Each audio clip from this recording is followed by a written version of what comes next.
May mga panahon sa buhay ko na parang walang nangyayari. Tahimik ang paligid at pakiramdam ko walang growth. Habang nakikita kong umangat sila, napapatanong ako minsan, kailan kaya ako, kailan mamumukadkad ang buhay ko? Pero ang tuyo yung kahoy ni araw, di biglang nabuhay sa isang gabi. Hindi dahil pinilit niya, kundi dahil ikaw ang kumilos.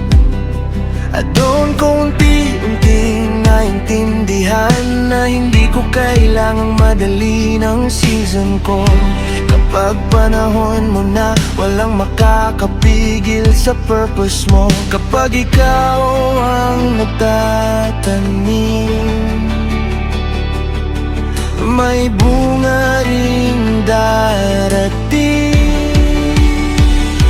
Diyos ko, papabungain mo rin ang buhay na hawak ko.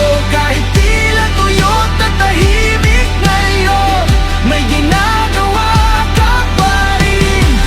Papabungain mo rin sa tamang panahon mo, sa bawat waiting season ng puso ko. Faithfulness mo ang kakapitan ko.